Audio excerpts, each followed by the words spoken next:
तो हेलो दोस्तों, good morning to all of you my dear friends. जैसा कि आप लोगों को पता है कि SCC क्लासेस पे प्रत्येक दिन आप लोगों को कुछ नए वीडियो मिलते रहते हैं, कुछ नए सीखने को मिलते रहते हैं। तो आप लोग SCC चैनल को अभी तक सब्सक्राइब नहीं किए हैं तो आप अभी जा कर के SCC क्लासेस को सब्सक्राइब कर ले और बेल आइकन को भी दबा ले ताकि आपको वीडियो का नोटिफिकेशन जल्द मिले और उसका फ़ायदा आप उठा लें। साथ ही साथ आप लोग जो है वह वीडियो को शेयर भी कीजिए दोस्तों में, ताकि आपके दोस्तों को भी इस वीडियो से कुछ फ़ायदा हो सके और उसकी ज़िंदगी में भी कुछ कामयाबी, कुछ नॉलेज हासिल हो जाए, जिससे आपका भी भला हो और आपके दोस्त का भी भला हो जाए।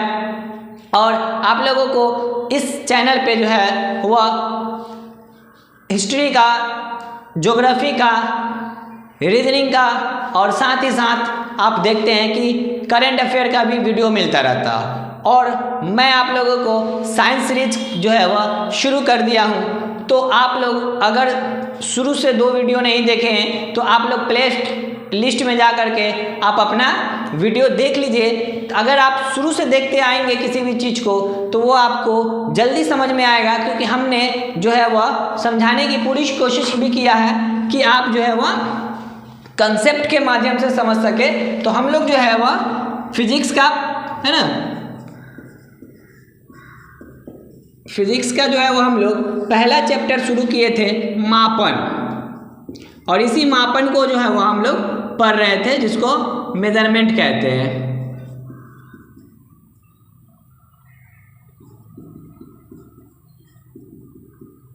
है ना। तो ये मापन जो है वह हम लोग पढ़ रहे थे। हम लोगों ने देखा था, है ना, कि भौतिक राशि क्या होता है, भौतिक राशि को कितने भागों में बांटा गया, फिर भौतिक राशि के जब 2 भागों में बांटा गया है तो मूल राशि क्या होते हैं, व्युत्पन्न राशि क्या होते हैं, मूल राशि के किस किस पद्धति को अपनाया गया, फिर SI पद्धति तक हम कैसे पहुँचे, फिर व्युत्पन्न राशि हमने पढ़ा, व्युत्पन्न राशि को हम कैसे निकालते हैं, इन सारे चीज़ों को हमने देखा। व्युत्पन्न राशि से SI पद्धति को ही MKS पद्धति से ही SI पद्धति आया है। तो इसीलिए जो है वो हम लोग MKS पद्धति निकाल रहे थे और कहने का मतलब SI पद्धति पे वही हो रहा था, है ना। तो आज हम लोगों ने, जैसा कि हम आपको बताए थे कि डायमेंशनल फार्मूला जो है वह हम लोग सीखेंगे कि डायमेंशनल फार्मूला जो है वह व्युत्पन्न राशि का कैसे फाइंड आउट किया जाता है ना। तो डेराइव्ड यूनिट जो है वह, इस डेराइव्ड यूनिट का डायमेंशनल फार्मूला हम लोग निकालेंगे, जिसको व्युत्पन्न मात्रक कहते हैं। और इसी व्युत्पन्न मात्रक का हम लोग जो है वह क्या निकालेंगे, तो डायमेंशनल फार्मूला निकालेंगे। इसके लिए हम लोग जो है वह देखते हैं, है ना, कि बहुत सारे चीज़ों में जो है वह क्या क्या यूज़ करना है। तो पहले चीज़ हम लोग ध्यान रखेंगे कि द्रव्यमान के लिए हम स्टैंडर्ड मान रहे हैं, जो कि SI पद्धति में जो है वह मूल राशि का भी वही डायमेंशन है ना। तो मूल राशि का डायमेंशन है, तो द्रव्यमान को जो है वह हम मास में कंसीडर करेंगे, है ना, या मास होता है द्रव्यमान का इंग्लिश, और इसको M से सूचित करेंगे तो M लेंगे हम, है ना। जब भी द्रव्यमान की बात करेंगे तो M लेंगे। दूसरी बात जो है वह, हम जब लंबाई की बात करेंगे तो लंबाई को हम लोग जो है वह डिस्टेंस में कवर करते हैं या लेंथ में कवर करते हैं, है ना। तो हम यहाँ पे फिजिकल क्वांटिटी लेंथ ले रहे हैं, इसके लिए हम L को मानेंगे। तीसरी बात जो है वह, हम लोग जो है वह समय को लेके चलेंगे, है ना, और समय को हम लोग टाइम कहते हैं, तो ये टाइम को जो है वह T से डिनोट करेंगे। तो यही जो है वह डायमेंशनल फार्मूला जो लिखेंगे हम जितना भी, इस डायमेंशनल फार्मूला में, है ना, हम यूज़ क्या करेंगे, MLT का यूज़ करेंगे। तो इसीलिए इसको MLT फार्मूला भी कहा जाता है कि किसी भी फिजिकल क्वांटिटीज़ जो है वह, जितने भी फिजिकल क्वांटिटीज़ है ना, या फिजिकल क्वांटिटीज़ जो है, इन फिजिकल क्वांटिटीज़ को आपको क्या करना है, MLT में लिखने के लिए दे देगा। जैसे कहेगा कि चाल का MLT डायमेंशनल फार्मूला लिखिए, तो आप कैसे फाइंड आउट कीजिएगा। तो ध्यान रखिएगा कि ये सारे सवाल किसी ना किसी एग्ज़ाम में पूछे जाते हैं, है ना। इसी वजह से हमने इसको उठाया है। अगर हम एकेडमिक लेवल पे ले तो अलीगढ़ मुस्लिम यूनिवर्सिटी जो है वह, उसमें भी इस तरह के सवाल पूछे जाते हैं, है ना। उसके बाद जो है वह RRB वगैरह में जो है वह, उसमें भी ये सवाल जो है वह डायमेंशन निकालने के लिए पूछा जाता है ना। तो हमारे पास जो है वह एक कंसेप्ट रहना चाहिए, और ये एग्जाम में पूछा भी जाता है और पूछने की संभावना भी बनी रहती है कि किसी भी डायमेंशनल फार्मूला को आप बताइए, है ना। तो हम देखेंगे कि हो सकता है कि ये बड़े एग्जामों में पूछ ले, या 7th फेथ टीचर जो है वो उसमें साइंस स्पेशल है, तो साइंस स्पेशल में जा करके ये थोड़ा सा डेप्थ में जा करके अगर पूछ ले, तो अगर डेप्थ में जा करके पूछ लेगा तो फिर हम क्या करेंगे, तो उस डायमेंशनल फार्मूला को अगर हम सीखे रहेंगे, इस डायमेंशनल फार्मूला को अगर हम फाइंड आउट करने के तरीका को जानते रहेंगे, तो जाहिर सी बात है कि हम इजी वे में जो है वह डायमेंशनल फार्मूला निकाल देंगे। बहुत आसान है, आप चुटकी में बना सकते हैं किसी भी फिजिकल क्वांटिटीज का डायमेंशनल फार्मूला, क्योंकि फिजिकल क्वांटिटीज का डायमेंशनल फार्मूला जो है वह आप इजी फॉर्म में निकाल सकते हैं। तो हम लोग देखते हैं कि फिजिकल फॉर्म में जितने भी डेराइव्ड यूनिट जो कि व्युत्पन्न मात्रक होंगे, उस व्युत्पन्न मात्रक का हम लोग MLT फॉर्म में या डायमेंशनल फार्मूला कैसे फाइंड आउट करते हैं, है ना। ध्यान रखिएगा, जितना भी सवाल आपको बताया जा रहा है वो सारे के सारे सवाल जो है वह किसी न किसी एग्जाम में पूछने की संभावना रहेगी या एग्जाम में पूछा गया है, ठीक है। तो जैसे देखिए, हम लोग अगर क्षेत्रफल की बात करें, है ना, तो क्षेत्रफल में क्या होता है, लंबाई गुने चौड़ाई। तो लंबाई को हम किस में मापेंगे, हमने अभी बताया है कि लंबाई को हम जो है वह L में मापेंगे। तो हम लिख सकते हैं L गुने L, इसका मतलब है क्षेत्रफल को हम L² में भी लिख सकते हैं, है कि नहीं। तो क्षेत्रफल को जो है वह हम L² में लिख सकते हैं। उसके बाद जो है, तो ये जो हो गया एरिया का डायमेंशन हो गया, है ना। उसी तरह से आयतन का अगर पूछ ले हमसे कि आयतन का बताइए, तो आयतन का क्या होता है, लंबाई गुने चौड़ाई गुने ऊंचाई, है ना। तो लंबाई को भी L में ही मापते हैं, हमने यहाँ लिख दिया इसलिए, है ना। तो L, फिर चौड़ाई भी L में होगा और ये भी L में होगा, ऊंचाई भी। तो L L L Q, तो इसका मतलब है आयतन का जो है वो डायमेंशन होगा, क्या होगा, तो आयतन का डायमेंशन जो है वह LQ होगा, ठीक है। अब हम जो है वह थोड़ा इरेज करते हैं इसको।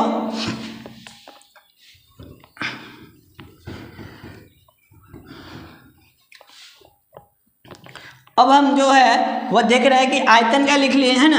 अब हम लोग जो है वह क्या करते हैं कि चाल का लिखते हैं। तो चाल बराबर क्या होता है, तो हम व्युत्पन्न राशि में जो हम निकाल रहे थे MKS पद्धति से, या उसी को SI पद्धति भी हम कह रहे थे, तो MKS पद्धति से जो हम निकाल रहे थे, चाल बराबर क्या होता है, दूरी बटे समय, है ना। आप लोग पढ़े होंगे इसको, मैथ में भी पढ़े होंगे, है ना, कि चाल बराबर दूरी बटे समय होता है। तो ये जो है वह दूरी का क्या होता है, तो दूरी का जो है वह हम किस में, दूरी मतलब लंबाई में, लंबाई का मतलब L, ठीक है, और समय का मतलब है T। तो अगर हम इसको लिखें तो LT और ऊपर ले जाएंगे तो -1, इसका मतलब चाल का जो है वह डायमेंशन क्या हो जाएगा, बहुत आसान है, ध्यान दीजिएगा, LT -1, इसी को, है ना, M0 लिख दे और LT -1 लिख दे, तो कोई फर्क पड़ेगा। तो आपको अगर ऑप्शन में मिल जाए कि चाल का निम्नलिखित में से कौन सा जो है वह डायमेंशनल फार्मूला है, तो आपके ऑप्शन में अगर ये मिले तो घबराने वाली बात नहीं है। M0 किसी भी चीज पे पावर 0 का मतलब 1 होता है, ये मैथ में पढ़े थे, तो 1 ही हो जाएगा ये। तो 1 को LT1 से गुना करेंगे तो पूरा का पूरा वही बात हो जाएगा। तो इसीलिए या तो हम इसको ये लिख दे या ये लिख दे। चाल हो गया। अब चाल के बाद होगा वेग। तो वेग का डायमेंशन हम कैसे लिखेंगे, तो वेग का फॉर्मूला होता है विस्थापन बटे समय, है ना। ध्यान रखिएगा, ये पूरा का पूरा परिभाषा हमको पढ़ना है, हमको पूरा कंसेप्ट पढ़ना है। चाल क्या होता है, औसत चाल क्या होता है, उसके बाद जो चाल को जिस मशीन के द्वारा मापा जाता है या जिस डिवाइस के द्वारा मापा जाता है उस डिवाइस का क्या नाम है, चाल का फार्मूला क्या होता है। अगर हमको औसत चाल दे दे तो फिर उस फार्मूला को हम कैसे निकालेंगे, है ना, उससे रिलेटेड न्यूमेरिकल को हम कैसे सॉल्व करेंगे, ये सारे चीज कराए जाएंगे। चाल और वेग में अंतर क्या होता है ना, वेग में की जगह पे हम विस्थापन लिख लिख रहे हैं, वेग में जो है वो हम विस्थापन लिख रहे हैं, विस्थापन क्या होता है, फिर विस्थापन और दूरी में क्या अंतर है, ये सारी बातें को हम जो है वह आपको समझाएंगे। लेकिन फिलहाल अभी हम लोग जो है वो एक चीज़ अगर सीख लेंगे तो दूसरा चीज़ सीखना बहुत आसान हो जाता है ना। तो हम अभी जो है वह डायमेंशनल फार्मूला सीखने की कोशिश कर रहे हैं। ध्यान दीजिएगा, डायमेंशनल फार्मूला सीखने की कोशिश कर रहे हैं, इसी वजह से हम सिर्फ डायमेंशनल फार्मूला पे ही फोकस किए हुए हैं, बाकी चीज़ों पे फोकस नहीं किए हुए हैं, है ना। बाकी चीज़ भी आपको धीरे धीरे क्लियर हो जाएगा, बस आप इस चैनल से जुड़े रहें। तो विस्थापन को हम विस्थापन का आम तरीके से हम अगर परिभाषित करते हैं तो हम एकदम सिंपल वे में एकदम जानते हैं कि विस्थापन जो है वह दूरिये को कहा जाता है। अगर कुछ भी नहीं पता है आपको विस्थापन के बारे में, आप पहली बार अगर फिजिक्स से जुड़े हैं या आप पहली बार फिजिक्स पढ़ने जा रहे हैं, तो आप विस्थापन को भूल जाइए अभी के लिए, थोड़े दिनों के लिए, और उसको सिर्फ दूरी के रूप में समझिए। तो दूरी बटे समय, है ना। अब दूरी बटे समय, तो वेग को जब हम लिखेंगे तो दूरी का क्या हम लिखे हैं, तो L लिखे हैं और समय का T लिखे हैं, इसका मतलब है LT-1। तो जो चाल का डायमेंशन फार्मूला है वही वेग का भी डायमेंशनल फार्मूला है। तो दोनों का डायमेंशनल फार्मूला जो है वह एक ही है ना। दोनों का डायमेंशनल फार्मूला एक ही है, लेकिन दोनों में बहुत अंतर है। ध्यान दीजिएगा, फिजिकल क्वांटिटीज में भी अंतर है, उसके बाद चाल अलग चीज़ है, वेग अलग चीज़ है। ये दोनों चीज़ों को हम समझेंगे बाद में, फिलहाल अभी इतने पे ही हम फोकस रखते हैं, है ना। जहाँ से सवाल हमसे बन सकते हैं और जिस चीज़ को हम सीखने की कोशिश कर रहे हैं फिर उस पर फोकस रखेंगे तो पक्का हम सीख जाएंगे, है ना। अगर हम दिमाग को इधर उधर भटकाएंगे तो हम नहीं सीख पाएंगे, है ना। ये ध्यान देना है, हम अभी इसको नहीं मिटा रहे, आप ध्यान देते रहिएगा कि हम क्या लिख रहे हैं, ठीक है। तो ये जो है वह चाल का हो गया, वेग का हो गया। अब जो है वह हम फिजिकल क्वांटिटीज आगे बढ़ते हैं और फिजिकल क्वांटिटीज में आगे बढ़ करके हम लिखते हैं त्वरण का, ठीक है। तो त्वरण बराबर होता है वेग में परिवर्तन होता है ना, वेग में। अब हम जो है वह इसको मिटा रहे हैं ताकि आप तो ऊपर के समझ ही गए होंगे, अब नहीं भी समझे होंगे तो हम पूरा समझा ही रहे हैं ना।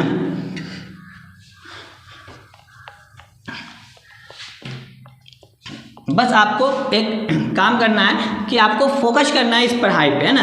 तो त्वरण बराबर होता है वेग में परिवर्तन, अब वेग में परिवर्तन बटे समय होता है या समयांतर होता है ना। तो वेग में परिवर्तन कहने का मतलब वेग में परिवर्तन हो रहा, और वेग का हम जान रहे हैं, है कि नहीं। वेग बराबर हम जान रहे हैं कि विस्थापन बटे समय होता है, जो कि अभी अभी हमने बनाया है इसका डायमेंशन। तो ये जो है वो L बटे T लिखे थे डायमेंशनल फार्मूला, तो हम यहाँ लिख सकते हैं ना L बटे T, सिर्फ वेग में परिवर्तन का, और इसका समय का हम लिखेंगे 1/, फिर से T, तो LT-2। तो यही जो होता है त्वरण का ऐसा मात्रक डायमेंशनल फार्मूला होता है LT-2। इसी को जो है वह M0LT-2 भी कहा जाता है, क्योंकि M0 का मतलब तो कुछ होता ही नहीं है। तो M0 का मतलब एक होता है, कुछ नहीं होता मतलब एक होता है किसी भी चीज़ पे पावर। जैसे आप पढ़े होंगे x⁻0 का मतलब 1, 10 पे पावर 0 का मतलब 1, 100 पे पावर 0 का मतलब 1, ये आप मैथ में पढ़े होंगे, है ना। उसी चीज़ को इस फॉर्म में भी लिखना है, बहुत आसान है। त्वरण के बाद हम लिखते हैं बल का, है ना। तो जब हम बल का लिखते हैं तो बल बराबर जो है वो हम जान रहे हैं कि बल बराबर होता है द्रव्यमान गुणे त्वरण। द्रव्यमान का हमने कहा था कि क्या लिखेंगे द्रव्यमान का, तो द्रव्यमान का हम बताए थे आप लोगों की कि द्रव्यमान का हम L लिखेंगे, समय का जो है वह हम T से डिनोट कर रहे हैं MLT फार्मूला में, और लंबाई को जो है वह हम L से डिनोट कर रहे हैं, है ना। तो M लिखेंगे और हम यहाँ जान रहे हैं, देखिए कि LT-2 होता है किसका, त्वरण का। तो बहुत आसान हो गया, MLT-2। है ना। तो ये हो गया। अगर आप नहीं जानते हैं इसको, मान लीजिए कि ये बल का नहीं जानते हैं ना, त्वरण का नहीं पता, तो हमने क्या किया, द्रव्यमान का एम लिखा। त्वरण का हम परिभाषा जानते हैं कि त्वरण का परिभाषा क्या होता है, वेग में परिवर्तन, तो वेग में परिवर्तन लिख देंगे, है ना। बहुत इजी वे में समझा रहे हैं, बहुत इजी वे में, एकदम बच्चे की तरह समझना है हम लोगों को, है ना। एक बार समझ में आ गया तो फिर उस चीज़ का खिलाड़ी हम ही होंगे, है ना। फिर हम डायलॉग मार सकते हैं, जिस खेल को तुम खेल रहा है उस खेल का खिलाड़ी हम हैं, है ना। तो वेग में परिवर्तन बटे समय। अब वेग में परिवर्तन, तो वेग में परिवर्तन कहने का मतलब वेग हम जान रहे हैं, तो वेग बराबर क्या होता है, तो विस्थापन बटे समय, है कि नहीं। तो विस्थापन बटे समय, और विस्थापन बटे समय को कहते हैं L बटे टी। तो इसका मतलब हो गया कि L बटे टी, और एक नीचे एक समय और है, तो अब हम लिखेंगे तो mL और बटे टी टू द पावर 2, और नीचे वाला को हम ऊपर ले जाएंगे तो क्या हो जाएगा mLT माइनस 2। तो ये जो है वही फार्मूला ना आया, है कि नहीं। तो बल का डायमेंशनल फार्मूला जो है वह ये है mLT माइनस 2, और ये पूछा जाता है, ये पूछा गया है एग्जाम में, इसलिए आपको हम बता रहे हैं, है ना।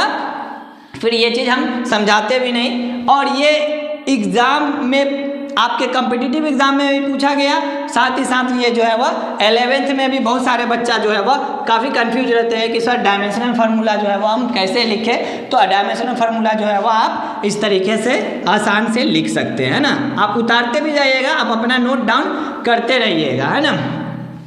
वीडियो को पॉज कर दीजिएगा, वीडियो को पॉज कर करके आप जो है वह राइट डाउन भी करते रहिएगा, है ना। इससे क्या होगा आपको कि आपको जो है वह अपना नोट्स तैयार होगा, और जब अपना नोट्स तैयार हो जाएगा तो फिर कोई दिक्कत वाली बात ही नहीं होगा, है ना।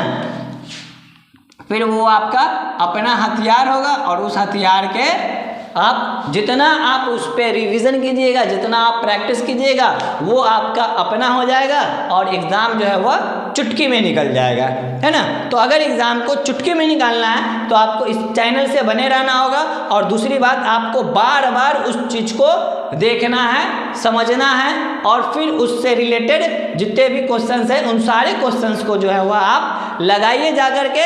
अगर आपको नहीं लगता है फिर आप हमको बताइएगा, है ना। सारे क्वेश्चन आपके जो है वह लग जाएंगे। अब जितने भी संभावित क्वेश्चन हैं वो भी आप जा कर के मारिए, पूरे क्वेश्चन जो है वह लगेंगे। आप मेजरमेंट यूनिट से जा कर के लगाइएगा, तो है ना। अब देखिए हमने बल का निकाल लिया, बल का निकाला, तो कार्य का आप देखते हैं हम कि कार्य का हम 10-15 निकाल करके आपको बता देते हैं। उसके बाद आप जो है वो इस फील्ड में बहुत हीरो हो जाइएगा। हम वो मुख्य चीज़ों को रख रहे हैं जिससे सवाल बन सकते हैं या जिससे सवाल पूछा गया होगा, है ना। काफ़ी हार्ड एंड टफ पे भी नहीं जाना है, क्योंकि हार्ड एंड टफ भी ज़्यादा नहीं ये पूछता है ना। फिर भी आपके कंसेप्ट इतने ईजी हो जाएंगे ना, इतने क्लियर हो जाएंगे कि आप तुरंत मार दीजिएगा इसको। तो कार्य बराबर क्या होता है, तो कार्य बराबर होता है बल गुणे विस्थापन, बल गुणे विस्थापन। अब बल का हम लोगों ने निकाला है, नहीं निकाला है, तो बल बराबर क्या होता है, तो बहुत आसान है। बल बराबर हमने निकाला था क्या, तो बल बराबर निकाला था द्रव्यमान गुणे त्वरण, और ये विस्थापन है कि नहीं। देखिएगा भाई, बहुत ही छोटे छोटे चीज़ों में तोड़ देंगे, इतना सरल करके तोड़ देंगे कि चुटकी में समझ में आ जाएगा आपको। अब द्रव्यमान है, तो द्रव्यमान का हम जानते हैं कि Lm होता है ना। त्वरण को जब हम तोड़ने गए तो त्वरण बराबर क्या होता है, तो वेग में परिवर्तन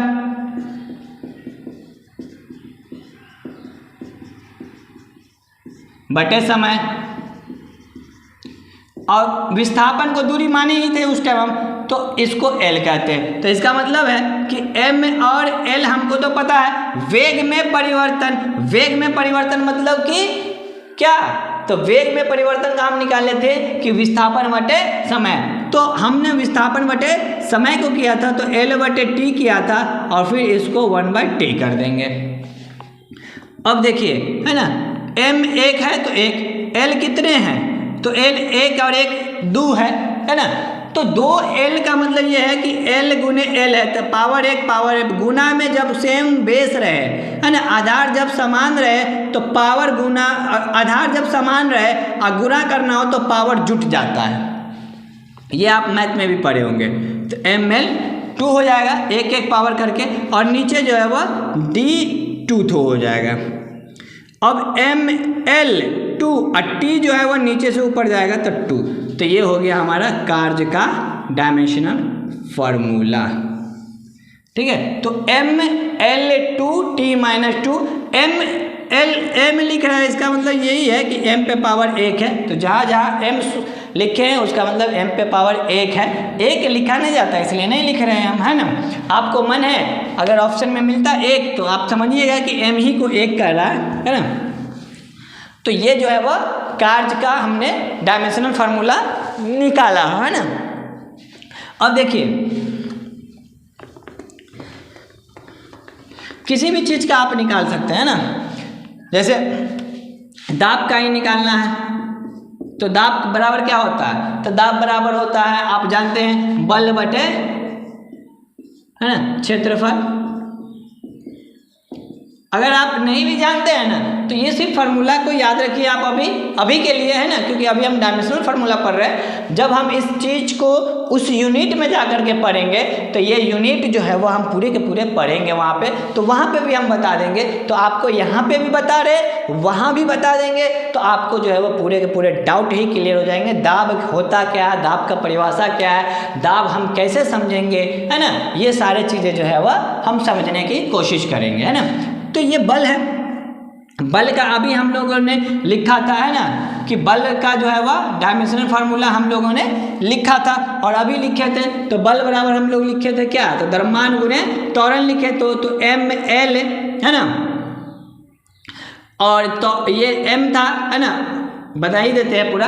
और जो है वो त्वरण का लिखे थे, तो त्वरण का लिखे थे L/T गुणे A/T, तो यही लिखे थे हम mlt-2। ठीक है, तो हम यहाँ लिख सकते हैं mlt-2, और क्षेत्रफल का मतलब होता है, अभी हम पीछे बताए थे आपको कि क्षेत्रफल का डायमेंशनल फार्मूला क्या होता है, तो L² होता है कि नहीं। तो m, और ये देखिए जब बेस सेम हो, है ना, अब पावर जब बेस सेम हो, है ना, अब पावर अलग अलग हो तो भाग में घट जाता है पावर, तो 2 में से 1 जाएगा तो -1 और t पे पावर -2। इसका मतलब है कि दाब का जो है वह डायमेंशनल फार्मूला क्या होगा, तो दाब का डायमेंशनल फार्मूला जो है वह ये होगा, है ना। उसी तरह से शक्ति का अगर कहा जाए तो शक्ति बराबर होता है कार्य बटे समय, है ना। और कार्य का अभी हम निकाले भी थे, तो कार्य का हम जो अगर निकालेंगे तो बल गुने विस्थापन, और बल का यहाँ देखिए, है ना, तो हम अगर लिखे तो ml2t-2 लिख देंगे, है ना। अब तो लिख सकते हैं भाई, क्योंकि अब तो समझ में आ गया कि जो है वह बल गुने विस्थापन है ना। तो बल का अभी लिखे हम mlt-2 गुने L, तो ml2t-2, है ना, तो ml2t-2, और समय का जो है वह t है। तो अगर हम शक्ति का ऐसा मात्रक निकाले तो क्या हो जाएगा, ml2t-2 गुने t ऊपर से 1 जाएगा ऊपर, है ना, t जो है वह नीचे से ऊपर 1 जा रहा है, तो नीचे से ऊपर जाएगा तो क्या हो जाएगा, तो देखिए t⁻⁻2 पहले से है और ये भाग में जाएगा t पे पावर 1, है ना। तो ये भाग में जाएगा तो माइनस में होना है, क्योंकि भाग में घटता है, तो t⁻2 पहले से है -1, तो क्या हो जाएगा t⁻3। तो ये जो है वह शक्ति का डायमेंशनल फार्मूला है, वह इस तरह से निकलता है। ठीक है, और भी बहुत सारे फिजिकल क्वांटिटीज़ हैं, उन सारे फिजिकल क्वांटिटीज़ को जो है वह हम निकाल सकते हैं, कोई दिक्कत वाली बात नहीं होती है, किसी को भी हम आसानी से निकाल सकते हैं ना। जैसे ऊर्जा का ही निकालना है, तो ऊर्जा का निकालना है तो गतिज ऊर्जा कर ले, है ना, तो गतिज ऊर्जा का हम निकालें तो गतिज ऊर्जा का होता है 12 mv/s, हाफ है ना गुने द्रव्यमान गुने त्वरण या वेग है ना, mv स्क्वायर मतलब वेग का स्क्वायर, तो वेग का स्क्वायर है ना। और हाफ को तो हम नहीं लिखेंगे ना, तो हम द्रव्यमान को m लिखेंगे। और वेग का कैसे निकाले थे, तो वेग का हम लोग निकाले थे विस्थापन बटे समय, तो L बटे T इसका स्क्वायर, तो इसका मतलब है L का स्क्वायर बटे T का स्क्वायर, तो mL2 और T-2। अब देखिए गतिज ऊर्जा का ये डायमेंशनल फार्मूला हो गया है ना। तो ये गतिज ऊर्जा का डायमेंशनल फार्मूला होता है। तो इस तरह से हम डायमेंशनल फार्मूला जो है वो गतिज ऊर्जा का भी निकाल सकते हैं। उसके बाद अगर हम चाहें तो संवेग का भी निकाल सकते हैं। संवेग बराबर होता है क्या, तो संवेग बराबर होता है बल गुने द्रव्यमान गुने वेग। द्रव्यमान और वेग के गुणनफल को कहते हैं तो द्रव्यमान गुने वेग है ना। तो द्रव्यमान का जो है वो m होता है और वेग का जो है वो अभी हम लोगों ने लिखा था L बटे T है ना, चूँकि विस्थापन बटे समय होता है, तो mL/T-1, तो ये जो है वो संवेग का है ना। तो इस तरह से जो है वह हम किसी भी चीज़ का जो है वह डायमेंशनल फार्मूला आसानी से निकाल सकते हैं। तो ये आप समझ के रखिएगा कि डायमेंशनल फार्मूला जो है वह किस तरह से निकाला जाता है ना। अब देखते हैं हम लोग इसी चैप्टर को आगे बढ़ाते हैं। इसी चैप्टर में है कुछ बातें है ना। अब इसी में हम लोग देखते हैं कि अब अगर कोई दूरी जो है वह दूरी का मेजरमेंट हम कैसे करेंगे, दूरी का है ना, दूरी का मापन करना है हमको। तो हम दूरी का मापन जो है वह कई तरीके से कर रहे थे।